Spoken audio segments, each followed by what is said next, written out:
Hello and welcome live from New Delhi. You're watching DD India News Hour. I'm Gautam Roy. Coming up in the next hour, India's Prime Minister Narendra Modi co-chairs AI Action Summit in Paris with President Emmanuel Macron, pitches for global framework for AI.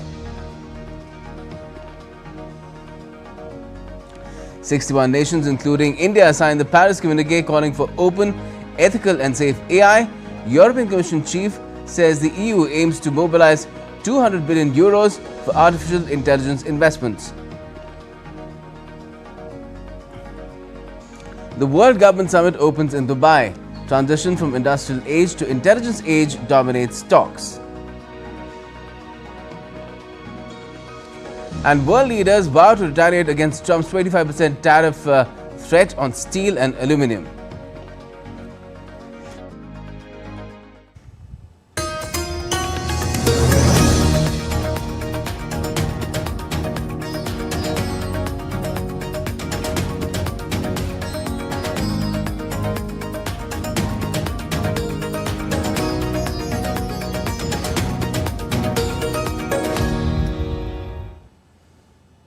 Now, India's Prime Minister Narendra Modi and French President Emmanuel Macron co-chaired the AI Action Summit in Paris. The summit saw the participation of several world leaders and global tech experts. Addressing the summit, the Prime Minister talked about India's perspectives and priorities as far as AI is concerned. The event marked a crucial step towards shaping the global AI agenda, with a strong emphasis on inclusivity and harnessing AI for a sustainable future for all. The summit concluded with the adoption of the leader's statement to ensure safe and trusted governance of AI. Watch the special report by DD India's Tapas Bhattacharya from Paris. India is taking a decisive role in shaping the future of artificial intelligence. Indian Prime Minister Narendra Modi co-chaired the third AI Action Summit alongside French President Emmanuel Macron. During his address, he emphasized AI's potential for global good, while also warning about its inherent biases and the need for international cooperation. I welcome the decision to set up the AI Foundation at the Council for Sustainable AI. We must also make the Global Partnership for AI truly global in nature.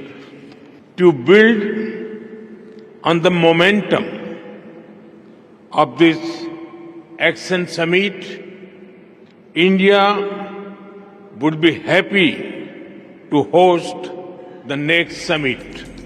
With AI rapidly reshaping economy, security and society, Prime Minister Modi also spoke about one of the biggest concerns: job displacement. Loss of jobs is AI's most feared disruption. But history has shown that work does not disappear due to technology. Its nature changes and new types of jobs are created. We need to invest in skilling and reskilling our people for an AI-driven future. Prime Minister Modi highlighted India's growing AI talent pool and the development of India's large language model designed to pool resources like compute power. French President echoed the need for open source AI to ensure an inclusive and transparent AI future. If we want to trust artificial intelligence, we have to have greater and more consolidated quality data. And we want to have models, we want to have open access, but it has to be multiple access. And the example we saw from Prime Minister Modi earlier, we can see the different models. We want open source models and multiple sorts which reflect our diversity. Beyond risk, AI governance must also promote innovation and accessibility for all. With AI shaping the future at an unprecedented pace, Prime Minister Narendra Modi's message was clear. Innovation must go hand in hand with responsible governance. As global leaders deliberate, the focus remains on making AI inclusive, transparent and accessible for all. With camera person Rakesh, this is Taposh Bhattacharya for DD India from Paris. And the Prime Minister also met Estonian President Alar Karis on the sidelines of the AI Action Summit in Paris on Tuesday, marking their first official meeting. The two leaders emphasized strong India-Estonia ties built on democracy, freedom and pluralism. Discussions focused on expanding cooperation in trade, IT, cybersecurity and digital innovation. Prime Minister Modi invited Estonian businesses to explore India's growth opportunities under initiatives like Digital India.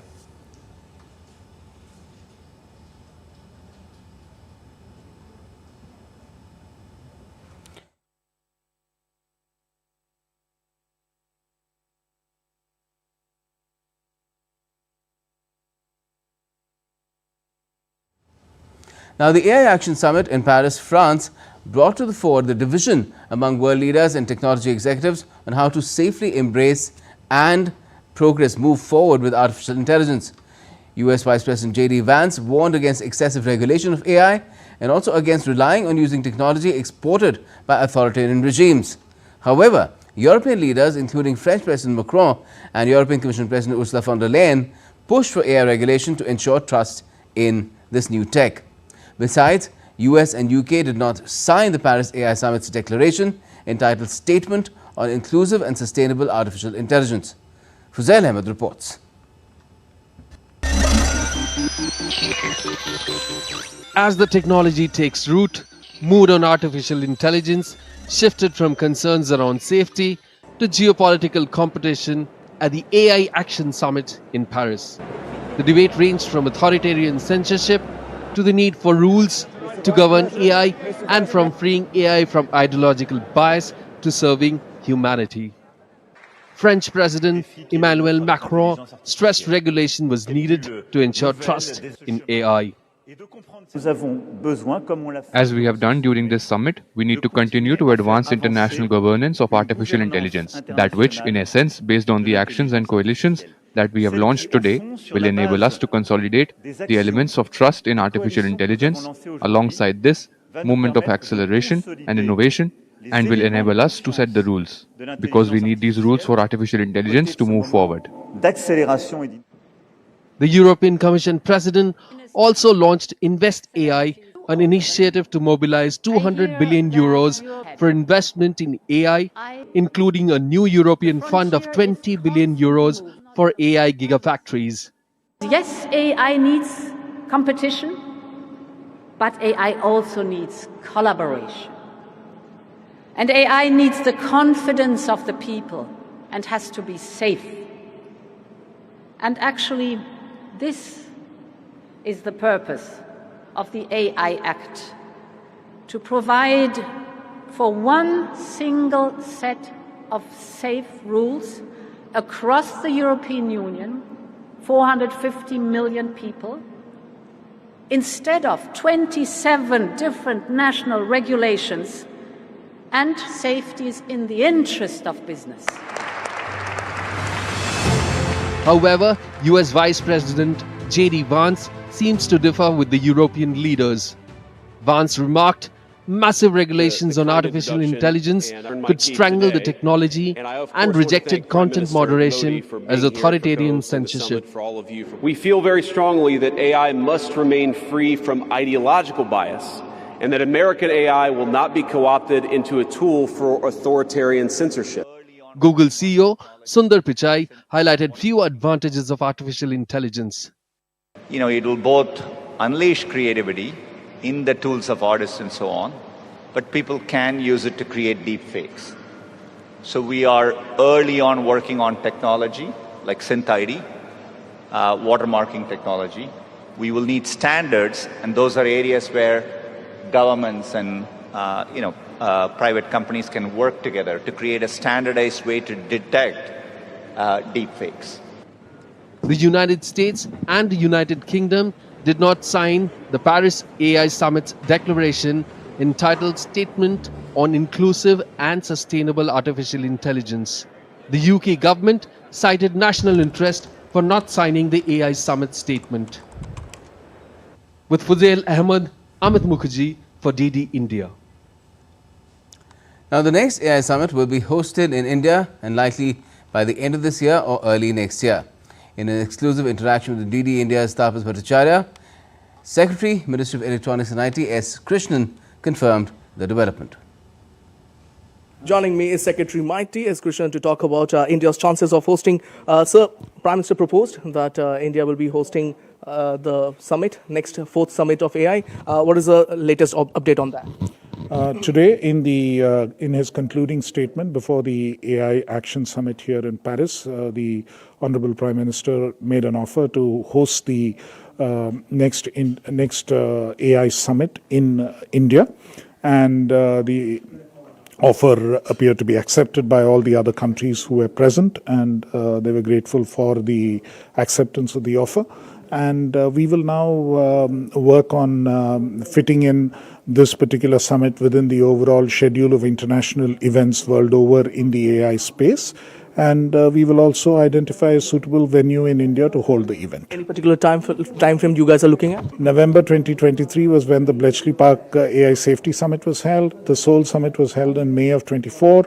This summit has been held in February of 25. So the gap varies. It's sometimes 6 months, sometimes 9 months. So we'll work based on what the international schedule looks like. There is no hard and fast rule there. Much appreciate your time. So that was the Secretary Mathis stating that short while, probably either this year end or next year early, we will have the fourth AI summit in India. With camera person Rakesh, this is Tapas Bhattacharya for DD India from Paris. And in a special media briefing by India's Ministry of External Affairs on Prime Minister Modi's visit to France, India's Foreign Secretary Vikram Misri said that Prime Minister Modi and the French President will be jointly addressing the India-France CEOs Forum as well.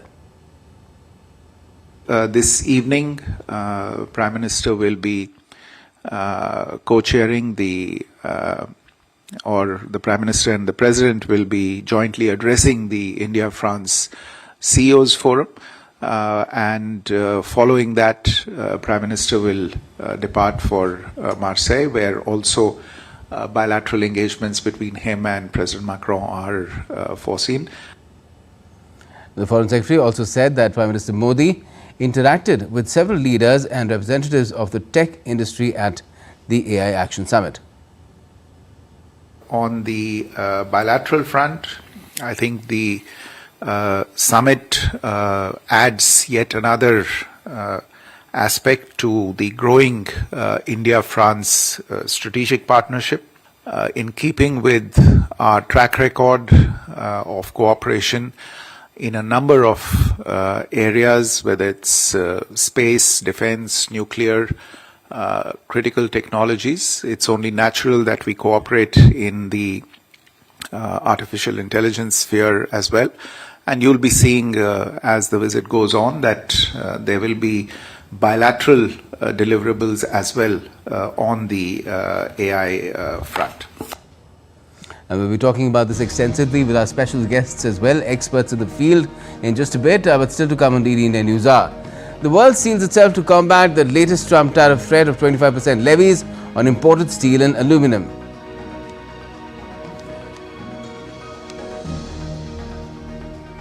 OpenAI Sam Altman rejects the offer of a consortium led by Elon Musk to buy the generative artificial intelligence platform.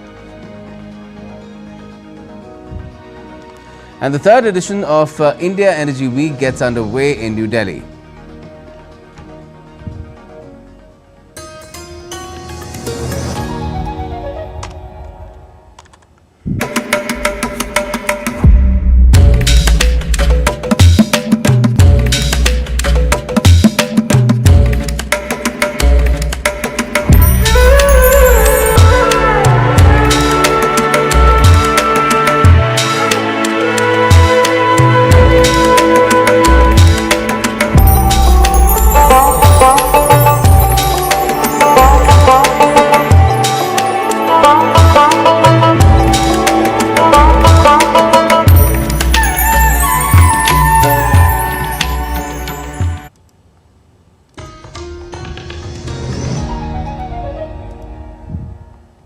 Welcome back. You're watching DD India News Hour. I'm Gautam Roy. And the tariff war is heating up again. US President Donald Trump has announced a 25% import tax on all steel and aluminum entering the United States, marking a major escalation in his trade policy overhaul. The move has sparked strong reactions worldwide, with leaders warning of retaliation and economic fallout. Any steel coming into the United States is going to have a 25% tariff. In yet another aggressive push to reshape global trade, President Donald Trump has slapped a 25% tariff on all steel and aluminium imports into the US. The decision, which will drive up costs for imported metals, comes despite strong warnings from major trading partners. Simplifying our tariffs on steel and aluminum so that everyone can understand exactly what it means. It's 25% without exceptions or exemptions, and that's all countries, no matter where it comes from, all countries. If made in the United States, however, United States of America, there is no tariff, zero. So if it's made in the United States, there is no tariff. All you have to do is make it in the United States. We don't need it from another country. And Trump isn't stopping there. The president has hinted at additional tariffs, this time targeting cars, semiconductor chips, and pharmaceuticals. He also announced plans to impose reciprocal tariffs on certain nations in the coming days, signaling an even tougher trade stance. The announcement has sent exporting nations scrambling for exemptions. Australian Prime Minister personally called Trump, later revealing that the US President had agreed to consider a special exemption for Australia. I presented Australia's case for an exemption, and we agreed on wording to say publicly, which is that the US President agreed that an exemption was under consideration in the interests of both of our countries.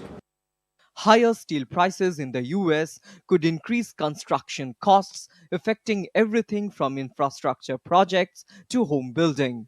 The aluminium tax could also raise prices on everyday goods, including canned food and beverages. The European Union is gearing up to fight back. German Chancellor Olaf Scholz warned that EU will respond collectively if the US does not reverse its decision. If the US leaves us no other choice, the European Union will react in unison. As the largest market in the world with 450 million citizens, we have the strength to do so. As the US doubles down on its... We'll bring you that report a little later. Right now, let's get you an update from Paris itself, where Prime Minister Modi has had a meeting with the US Vice President, as you can see, J.D. Vance, in Paris itself. Both the leaders there to attend the AI Action Summit. Prime Minister Modi co-chaired the meeting. You can see J.D. Vance's better half, Usha Vance, also in the frame. She is of Indian origin, of course, and this meeting taking place just ahead of Prime Minister Modi's first trip to Washington, D.C. after the second Trump presidency as well, because as soon as he wraps up his engagements in Paris and Marseille in France, the PM will be headed to Washington, D.C. for that key bilateral meeting between two old partners, two great democracies, and an engagement with President Trump to talk about the wide gamut of issues and common interests that India and the US share.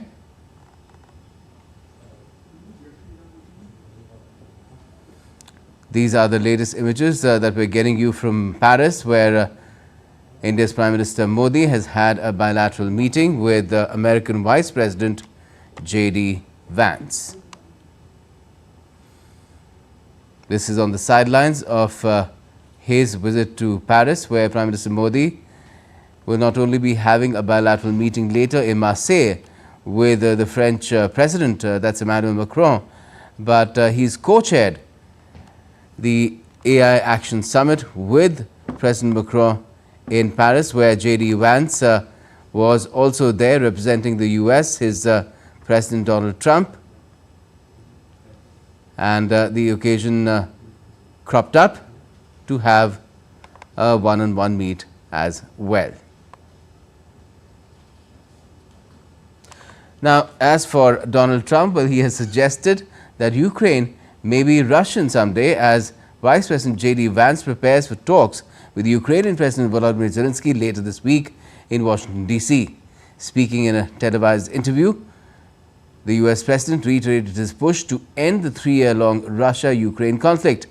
Trump also proposed that the U.S. aid to Ukraine should come with returns on investments, hinting at a trade involving Kyiv's rare earth mineral resources.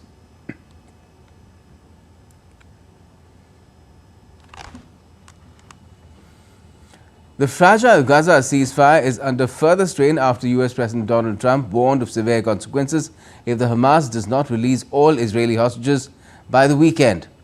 The Hamas has halted the release of hostages, citing alleged Israeli ceasefire violations. Meanwhile, the UN chief has called on the Hamas to proceed with the planned release of Israeli hostages.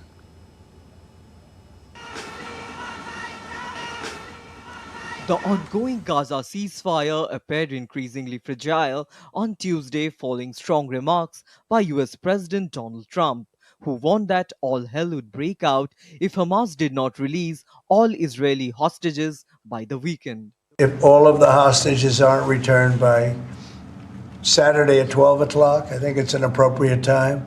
I would say cancel it and all bets are off and let hell break out.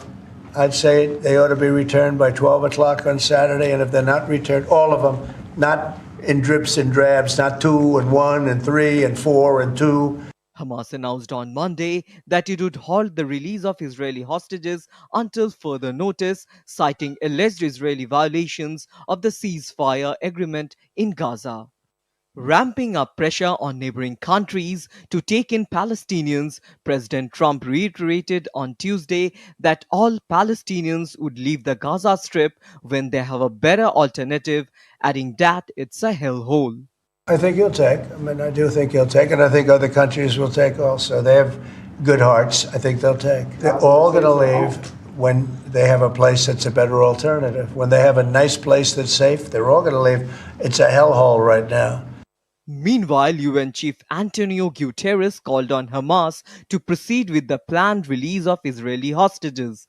Guterres posted on X, and I quote, "I appeal to Hamas to proceed with the planned liberation of hostages." He emphasized, "We must avoid at all costs the resumption of hostilities in Gaza, which would lead to immense tragedy." On the other hand, Arab governments, particularly Egypt and Jordan, have said Palestinians must not be driven from the land where they aim to establish a future state.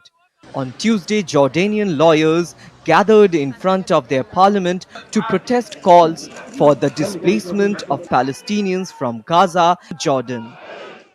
Meanwhile, Egyptians view Trump's statements as contradictory to his original claims of wanting to bring peace to the Middle East. Amid the ongoing hostage exchange deal and allegations of violations from both sides, Trump's plan addresses one of the most sensitive issues in the Arab-Israeli conflict. Ravindra Chauhan's report for DD India. A billionaire tech mogul Elon Musk and a group of investors are offering nearly $100 billion to buy OpenAI and return it to its original non-profit mission.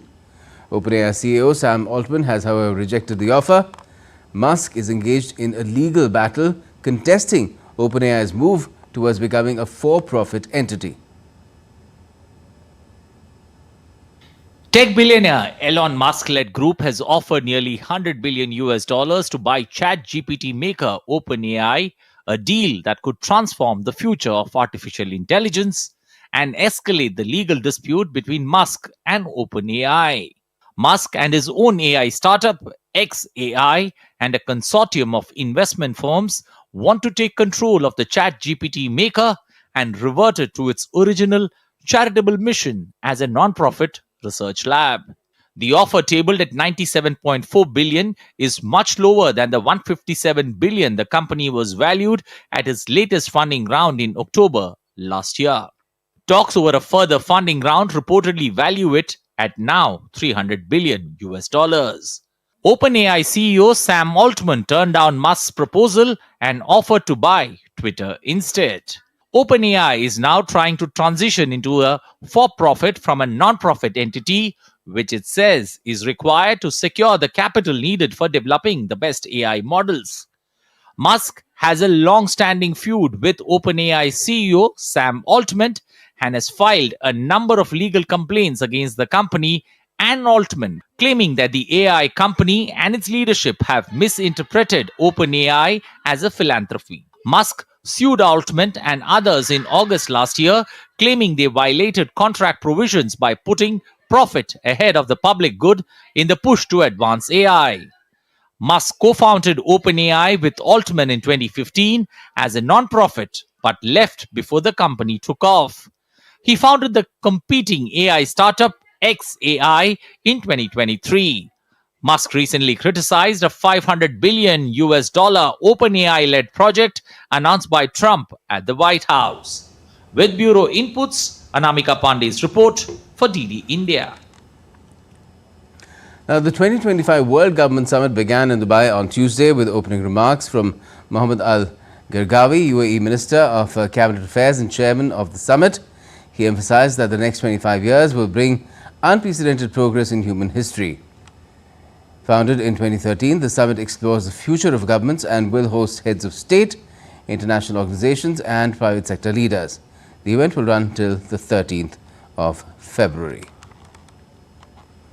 I will repeat what I always say, that what the next 25 years will hold in terms of progress will surpass all of what humanity has witnessed in the history of civilization. We are moving from a level to a whole different one in the history of human civilization. Artificial intelligence hasn't been born yet. It is like a fetus in the process of formation. And now, it's much more than just an industrial revolution. Similar to the transition from the agricultural age to the industrial age, we are now moving from the industrial age to the intelligent age. But there is one big difference compared to the first transition from the agricultural to the industrial age, where we had several generations to adapt. Now, this transition is happening at exponential speed. And back home, India is set to take center stage in the global energy dialogue as it hosts India Energy Week 2025, a 4-day landmark event poised to redefine the future of energy. With record-breaking participation and a strong focus on sustainability, innovation and collaboration, the third edition of India Energy Week promises to be bigger than ever. DD India's Akshay Dongre reports. India Energy Week 2025 is more than just a conference. It's a global energy powerhouse bringing together leaders, innovators and policymakers from across the world. With over 70,000 delegates, 700 plus exhibitors and participation from 120 countries, this event is set to shape the future of energy as we know it. Prime Minister Narendra Modi inaugurated the 4-day event and addressed the global energy community, highlighting India's commitment to clean energy, innovation and investment. Bharat की energy ambitions 5 pillars पर खड़ी है। हमारे पास resources हैं। दूसरा, हम अपने brilliant minds को इनोवेट करने के लिए प्रोत्साहित कर रहे हैं। तीसरा, हमारे पास इकोनॉमिक स्ट्रेंथ है। चौथा, भारत के पास स्ट्रेटेजिक ज्योग्राफी है। और पांचवा, भारत ग्लोबल सस्टेनेबिलिटी के लिए कमिटेड है।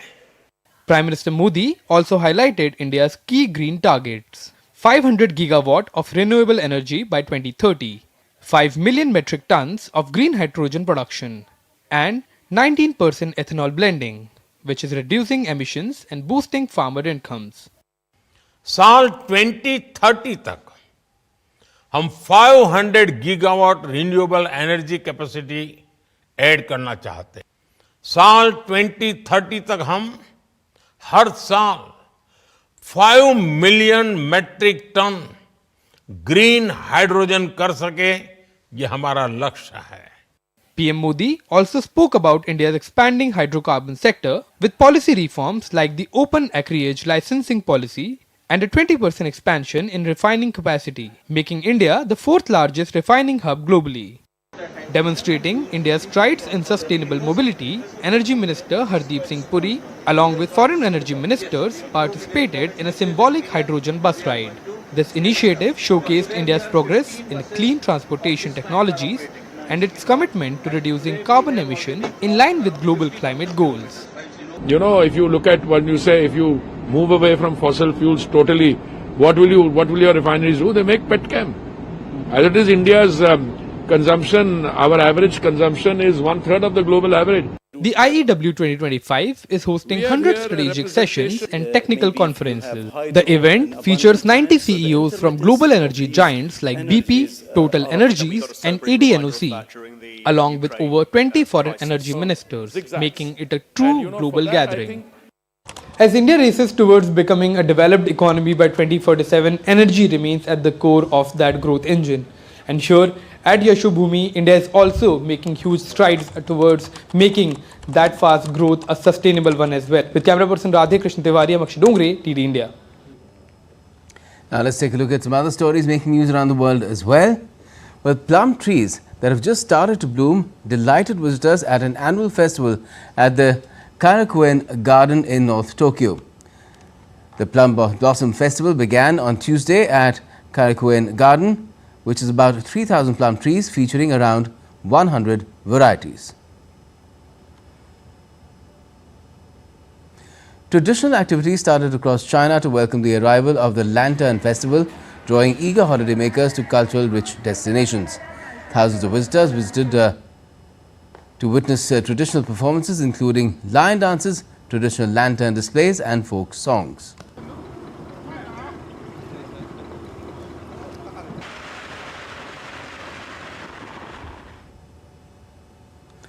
Italy's Mount Etna staged a mesmerizing and slightly unnerving spectacle with lava spewing from the Bocca Nova crater, illuminating the snowy surroundings of the volcano summit. Volcanologists say the current eruption is a typical subterminal eruption as it comes from a fracture and not from one of the main craters. And still to come on DD India News Hour. We'll be speaking with our expert guests on the deliberations and outcomes of the AI Action Summit in Paris, with leaders expressing concerns over cybersecurity threats, disinformation and deepfakes. And we'll also get you all the latest from Aero India show underway in the southern Indian city of Bengaluru.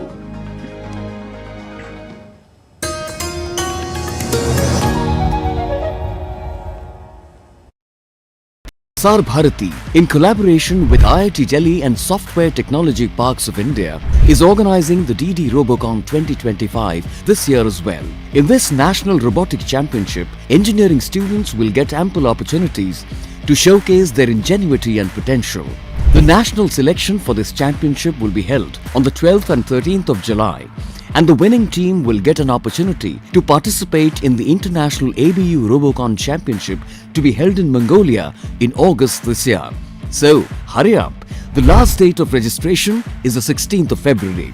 For more information, log on to www.ddrobocon.iitd.ac.in.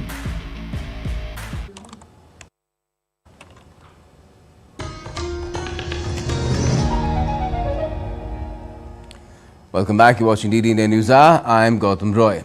Let's now take you back to our top story, where we've seen world leaders deliberating what sort of a course should the world take, the globe take, as far as artificial intelligence is concerned in Paris at the AI Action Summit, where Prime Minister Modi and many other world leaders have advocated for an open, safe and secure as also inclusive AI for the future of humankind. But there are others who feel that it should not be over-regulated. There should be ample scope to innovate and take it forward at the kind of rapid pace that things are developing in a competitive environment. And to talk about this and also the fact that it is also a bilateral visit for India to France, where Prime Minister Modi will be having bilateral level discussions with the French President as well. We have with us three eminent guests. We have Ambassador Mohan Kumar. He'll be joining us very shortly, former senior diplomat. We have Francois Gautier, a well-known French journalist, joining us from Pondicherry, and we will also have N.M. Anup Krishnan, Associate Professor, Yari School of Artificial Intelligence, joining us from IIT Delhi. If I could start with you, Francois Gautier, what do you make of how India and France have expanded their bilateral relations, particularly in the last 10 years, and now they're also trying to take the world together forward on a frontier technology such as artificial intelligence? Quite remarkable, I think, that France and India, two different nations, poles apart in terms of everything: population, language, geographic situation, and even personality. I know a French is very different from an Indian. Mr. Macron is a very different personality from Mr. Modi, but they have come together. The relationship between Mr. Modi and Mr. Macron, the symbiosis, the contact they have has opened the door to many opportunities. Of course, India is a big buyer of French technology. I'm thinking about Air India buying, 150 Airbuses, and Indigo, the biggest buyers of Airbuses now at the moment are Indian companies, Indian airlines. And of course, Mr. Modi will also negotiate 26 more Rafale fighters, as well as 3 submarines, Scorpion submarines, while he's in France, particularly when he goes down south. But as far as the artificial intelligence is concerned, I have very strong views. I do think that Mr. Modi and Mr. Macron are creating a kind of partnership that can definitely compete with the American AI, as well as the Chinese DeepSeek that has come out and taken the world by storm. I do think that rules are necessary to control artificial intelligence, but I have a little doubt about, whether the Chinese will anyway do whatever they want, will abide by these rules, because we do know that China uses its technology to spy upon nations and people. And at the moment, United States with Mr. Trump and Mr. Elon Musk is America first and the rest after, and they're going to squeeze. They're squeezing out, concessions, economic concessions from the Canada, from Mexico, from the Japanese. Mr. Modi is going there on Thursday. I'm sure that Mr. Trump will try to squeeze out some concession on India in terms of taxes and entry taxes, etc. So I don't think that the rules, however noble they are going to be applicable, because both China and America, the biggest players in terms of artificial intelligence. It is true that France has a small artificial intelligence program, which is not on par with the American and the Chinese one. It is true that India has many software engineers and can offer that collaboration between France and India can be fruitful because of the input of the engineers. I am surprised that India, who has the best software engineers in the last 40 years, much before China, has not come up yet, or maybe it has, secretly, I don't know, not come up yet with its own artificial intelligence program. Because no doubt, the brains of India, not only the general brains of India, but also the software brains of India is still the best in the world. Well, India is definitely working on it. It's going to be pretty soon, out pretty soon, our large language model as well. Let me now bring in Ambassador Mohan Kumar as well. Ambassador Mohan Kumar, very interesting day today in Paris as far as the future of AI is concerned, where you had a communique being issued, of which countries, though geopolitically very different and divided as India and China, were together in seeking a safe, secure and inclusive AI, which should be within a certain framework. But then you had outliers as well, like US and UK. What do you make of that, this sort of a divergence emerging over AI at such a forum? Thank you very much, Gautam. Can you hear me, Gautam? Yes, perfectly. Thank you. So my assessment is that AI is also closely tracking the geopolitical divide in the world today. So you have the United States on the one hand, which believes strongly that there should be no regulation and the market should be allowed to decide, to innovate, and to self-regulate. And this for the US is also a recent change after the change of the presidency? Yes.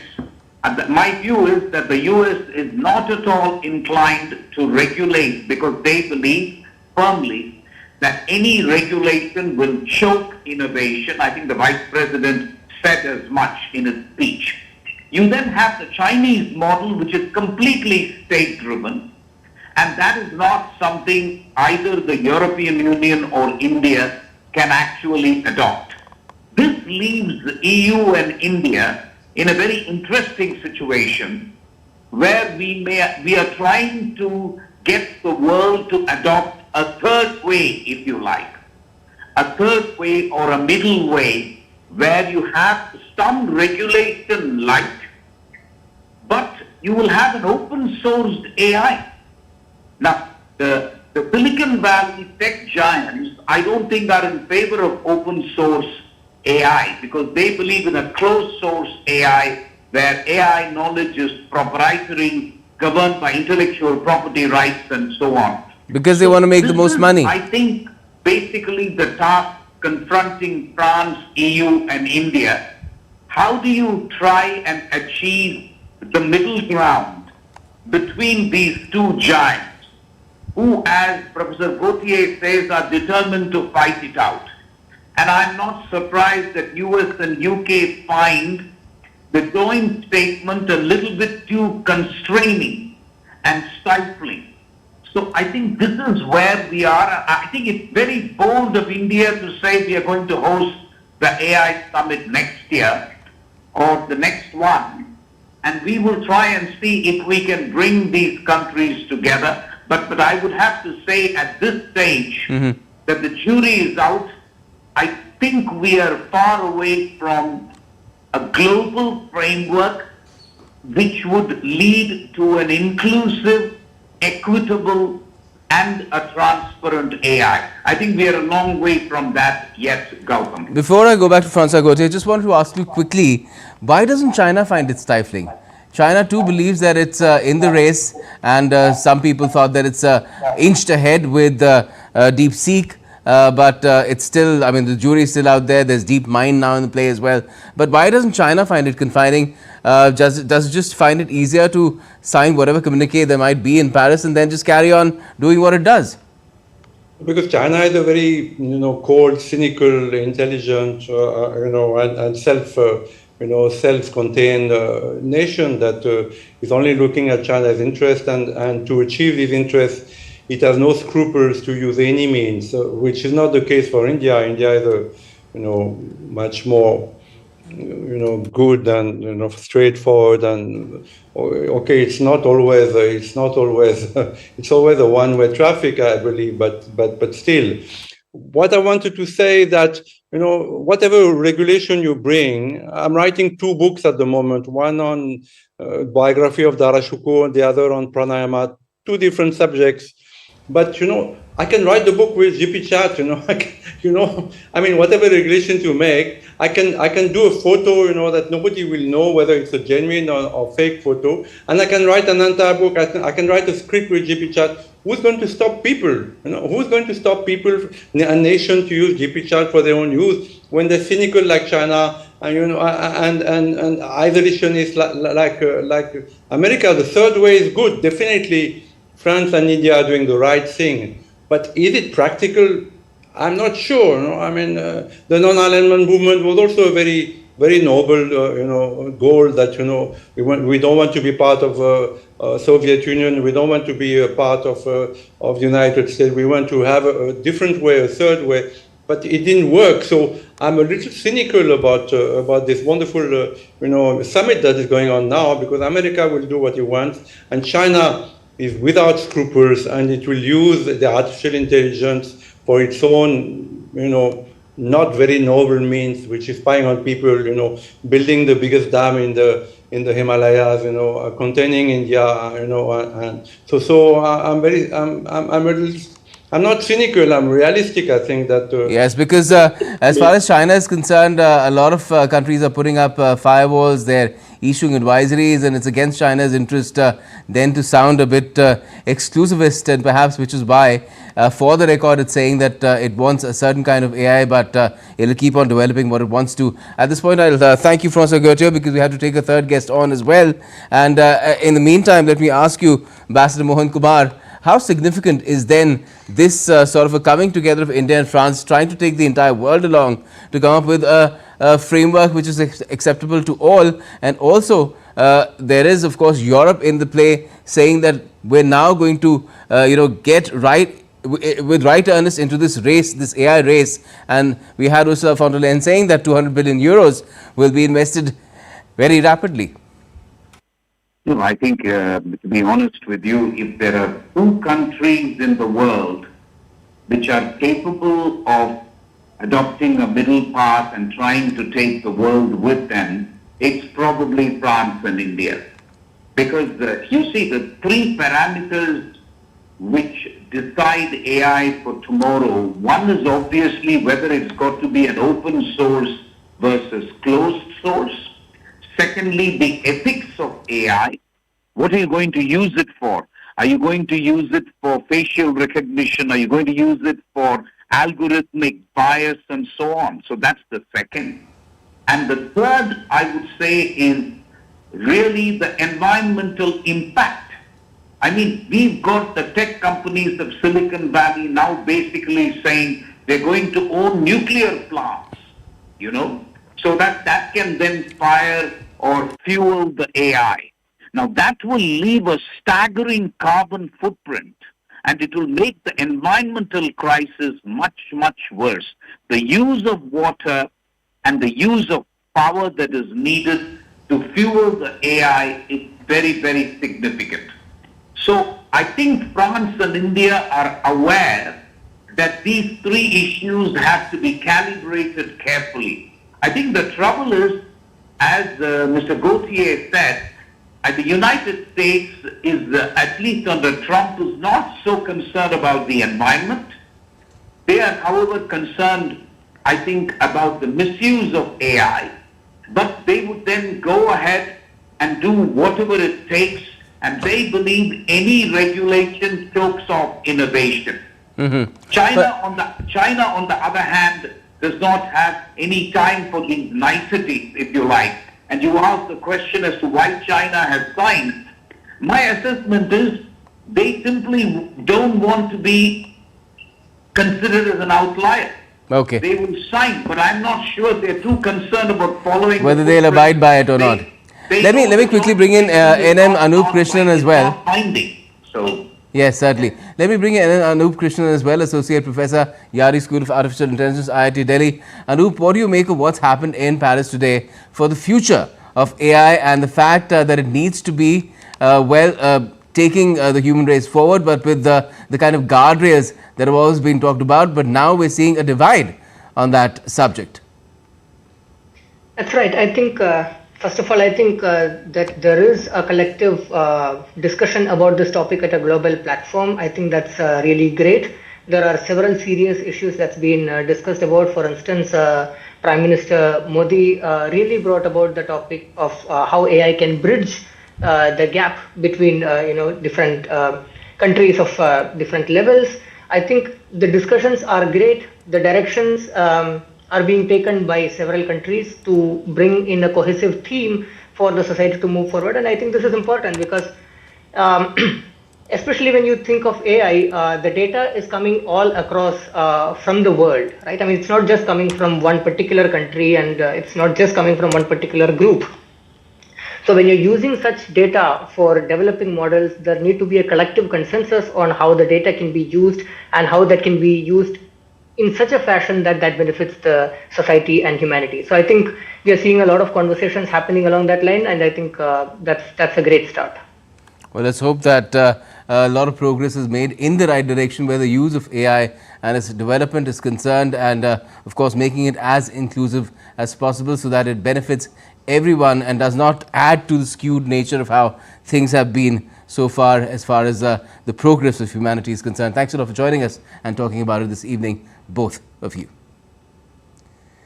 Now, the penultimate day of the first half of the budget session of India's parliamentary session saw a heated day taking place. The day saw significant debates and clashes between the Treasury bench and the opposition on a range of issues, from the controversy over the printing of the Constitution to the inclusion of Sanskrit in parliamentary proceedings.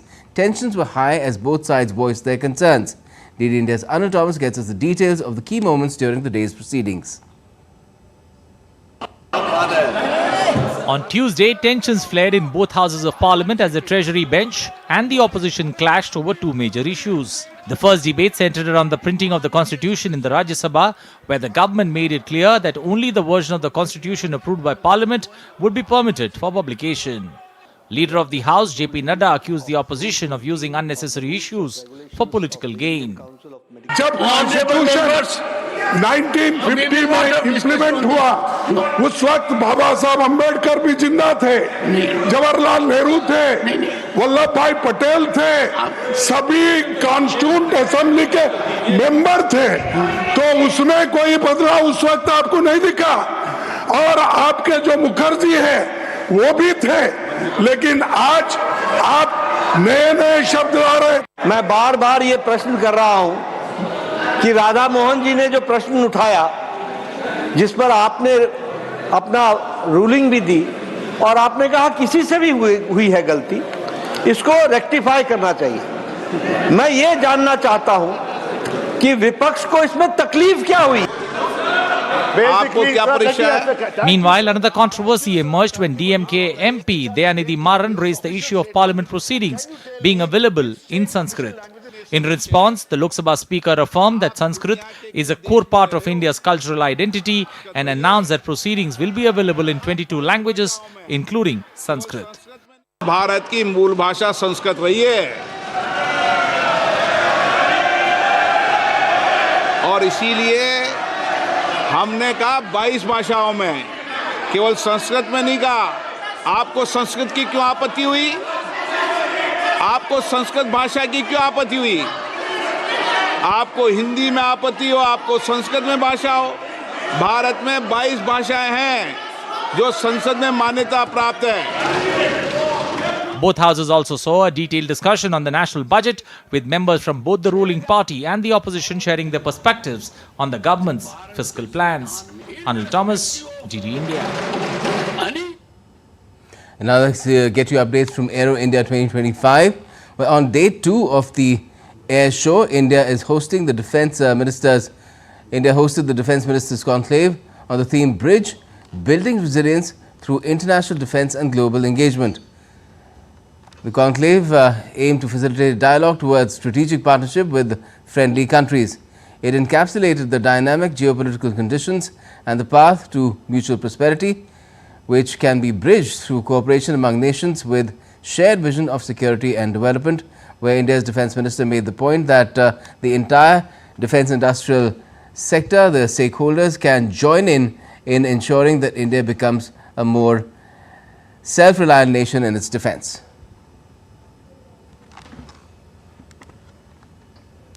And let's take you back to our top story, where after wrapping up his segment of the France visit to Paris, India's Prime Minister Narendra Modi is set to visit Marseille in southern France. The visit will focus on strengthening diplomatic ties with key events including the inauguration of an Indian consulate and high-level bilateral talks. DD India's Jessica Tareja reports from the port city of Marseille in the south of France. Prime Minister Narendra Modi is set to arrive in the southern French city of Marseille.